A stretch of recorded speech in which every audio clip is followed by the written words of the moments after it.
Welcome back to the Valley to Peak Nutrition Podcast. It is Lindsay and I this week with a couple of questions that the listeners have written in about, but it's been a little while since you've been on the podcast. Yes, it has. Anything new? Nope.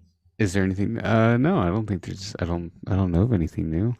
The death hike is coming up soon, so that seems to be taking up a lot of my personal time. But other than that, life is as normal.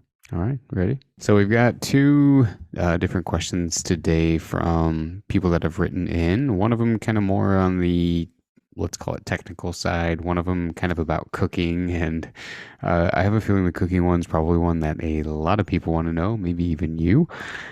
So without further ado, go ahead and ask them. This one, I definitely could have been the one to send it in. I've asked this multiple times or maybe complained about it multiple times, but the question is, how can I make chicken more appetizing? I think it's kind of a default meal that people go to for protein. How can I make just basic chicken more enjoyable to eat? It is a fair question because they were specifically wondering about chicken breast.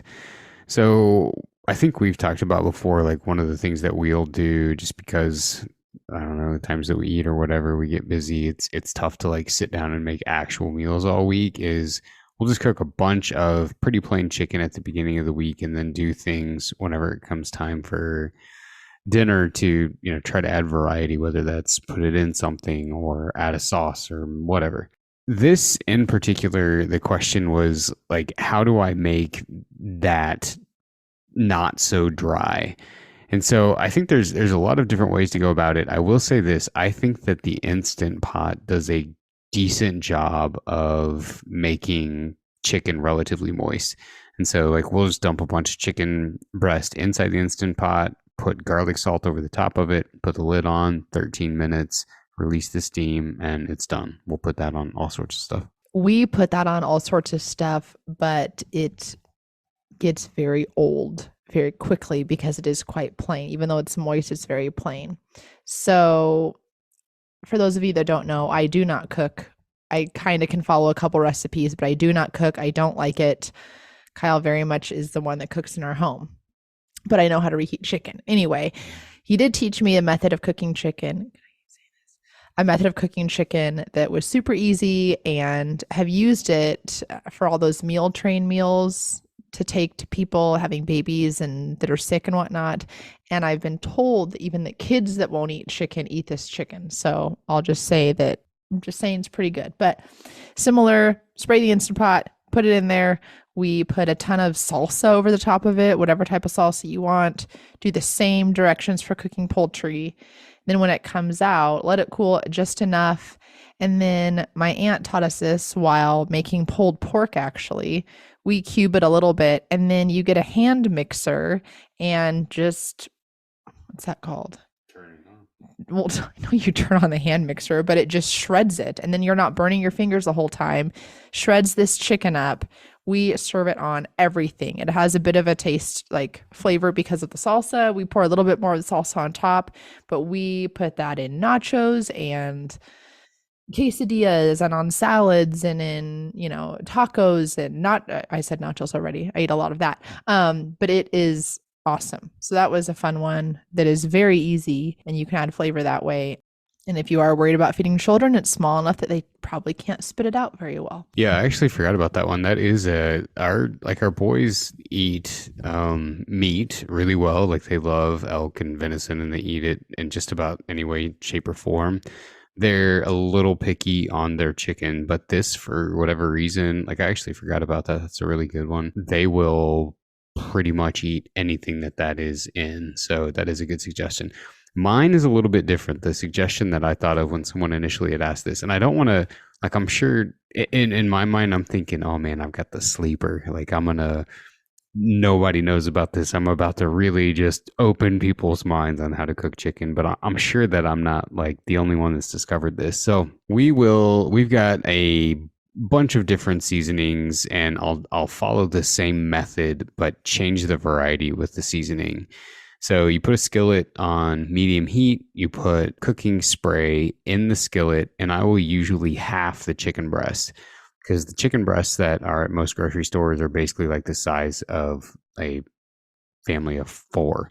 So I'll cut them in half, sometimes even cut them into thirds to make them relatively thin. Let the skillet get a little bit hot, put the chicken in and let it brown for the most part on one side. Then what I'll do is I'll flip the chicken, put a little bit of water in to generate some steam, put a lid on it, and then take it off of the heat. I'll leave it off the heat for like 2 to 3 minutes, go do something else, come back, put it on the heat and watch to where the liquid like starts to roll inside of the pan, and then take it off the heat again. So it's literally on the heat just long enough to brown, and then again we're talking less than 5 seconds to heat the pan up again, take it off the heat, put it on, take it off the heat, put it on, take it off the heat until the chicken's firm.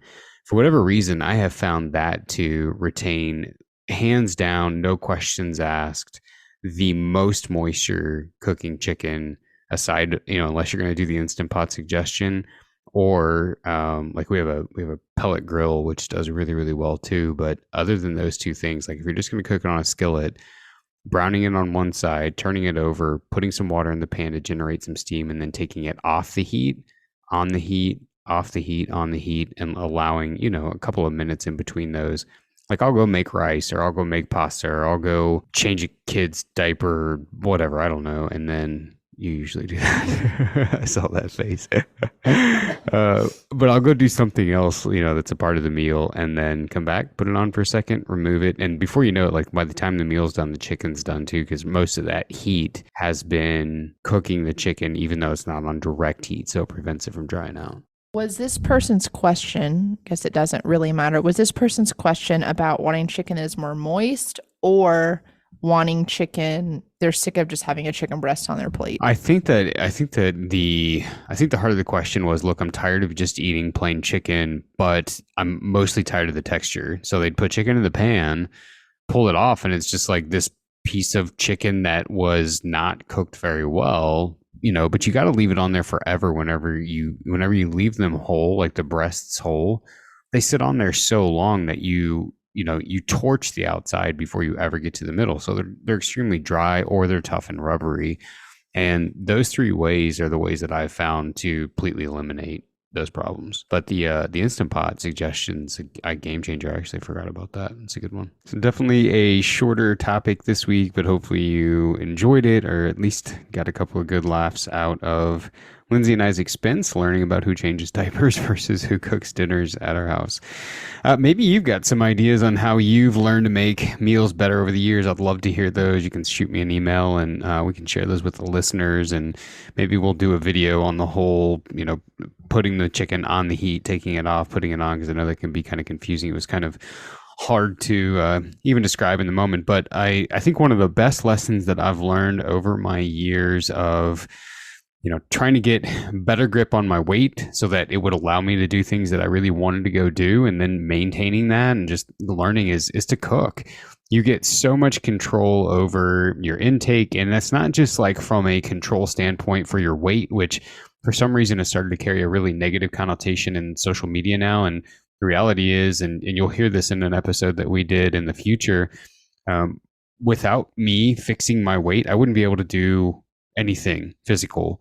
And it really opened up the opportunity and created a new life for me. So it's not a negative connotation. But separate from that, even being able to cook allows you to really tailor your nutrition to meet your needs if you are training, or if there is a specific goal that you're wanting to do. And believe me, I have eaten some really terrible meals and some really terrible chicken over the course of the years since I first started to learn to cook to where I am now. And even though I'm not a gourmet chef, I've definitely learned a few little tips to help make things more convenient as well as more palatable, like you learned in this episode. So yeah, if you've got any tips or tricks that you would love to pass along, you can shoot us an email. If you're interested in the free resources that we've got available for tailoring your nutrition, if you're interested in coaching, if you're interested in a course to learn more about nutrition, I'll just link all of that in the show notes so you don't have to go searching for it. But any questions, send those over to info@v2pnutrition.com. We'll be back again with an episode next week. Enjoy your week, everyone.